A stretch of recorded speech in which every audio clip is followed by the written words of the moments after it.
bien, salut tout le monde, c'est GameHack38, on se retrouve aujourd'hui pour une nouvelle vidéo sur ma chaîne YouTube. Donc aujourd'hui une petite vidéo donc, de configuration de PC Gamer comme je vous l'avais promis, plus accessible à tous, pour un budget de 1200 €. Bon là c'est 1199,70 €, mais j'ai arrondi un petit peu. Donc alors voilà, donc c'est une config donc sans le setup, donc sans l'écran et sans le clavier. Donc si vous voulez, je pourrais le faire dans les prochains jours. Donc on va commencer tout de suite. Donc au niveau du processeur, c'est un i5, donc un Intel Core i5 7500 3,4 GHz en quad-core.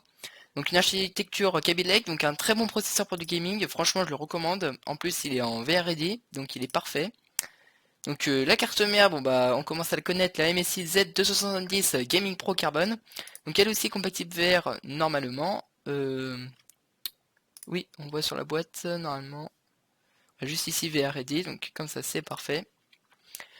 Deux barrettes de RAM, donc DDR4 G-Skill Aegis, donc deux barrettes de 4 Go en 2133 MHz, donc en low profile pour le 20 tirades. Par contre, peut-être que 2133 c'est pas le top. Donc c'est DDR4 Ballistic Sport LT, 2 barrettes de 4 Go en 2400 MHz, donc en low profile aussi pour le 20 tirades. Donc le 20 tirades Nabi Quiet Pure Slim, donc vraiment le meilleur. Pour la carte graphique, donc une très bonne carte graphique, une MSI GeForce GTX 1050 Ti 4 Go overclocké.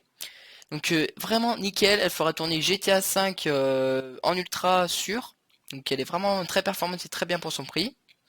Donc je la recommande, je la recommande, elle est vraiment super. Au niveau du SSD, c'est un SSD M.2. Alors pourquoi? Tout simplement parce que comme je l'avais expliqué dans la dernière vidéo, un SSD 2.5 on perd un peu des performances sur les jeux. Donc maintenant je préfère mettre plutôt des SSD M.2. Donc c'est un Samsung série 960 Evo. Donc 3200 mio par seconde de lecture et 1800 mio par seconde d'écriture. Donc un très bon SSD M.2. Au niveau du disque dur, ça n'a pas changé, un Saigeta Barracuda 1 Teraoctet, donc 7200 tours par minute.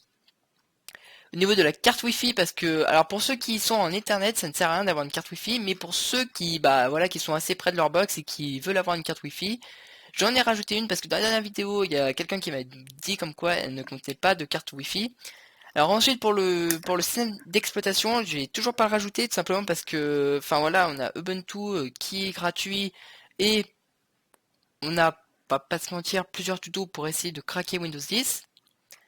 Enfin bref, voilà, moi je l'ai acheté parce que voilà, je suis assez legit, mais pour ceux qui ne veulent pas l'acheter, tout simplement, vous pouvez le craquer. Bref, c'est pas le sujet d'aujourd'hui.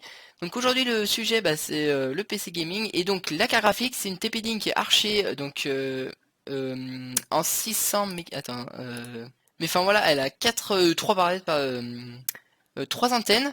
Donc je comprends pas en fait pourquoi ils ont mis 1300 plus 600, ça y était pas quand je l'ai regardé. Moi c'est juste mis 1300. Bon voilà, je sais pas, peut-être qu'il y en a une qui est en 1300 et les deux autres sont en 600 ou peut-être l'inverse. Donc je sais pas bon. Comme je sais pas, on va pas prendre celle-là parce que si jamais ça marche pas, ça sert à rien. Donc on va en prendre une qui était à 1906, c'était juste celle-là. Donc elle était très bien aussi, mais un peu plus chère, je crois. Donc elle aussi 1300 plus 600, bon. Bon, je m'y connais pas trop en carte Wi-Fi parce que moi perso j'en ai pas. Donc bon voilà, donc elle est en 1300 plus 600 mégabits sur la carte Wi-Fi, donc les antennes. Par contre au niveau du boîtier là, par contre, je m'y connais un peu.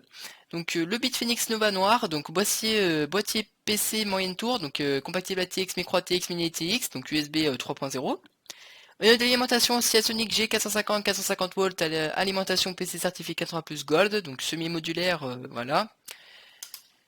Et donc ça monte quand même à 1224 € à cause de ça. Bon vous pouvez acheter la TP-Link aussi, hein, TP-Link Archer, voilà, qui était ici, c'était en 1900, ici. Ouais, même voilà, mais là c'était neuf. Bref, donc voilà, c'est déjà la fin de cette vidéo. Si ça vous a plu, n'hésitez pas à liker, n'hysitez pas à vous abonner non plus à la chaîne YouTube, ça aide énormément la chaîne. Et moi je vous retrouve une prochaine fois pour une prochaine vidéo. Ciao! Tell me pretty lies, look me in the face, tell me that you love me.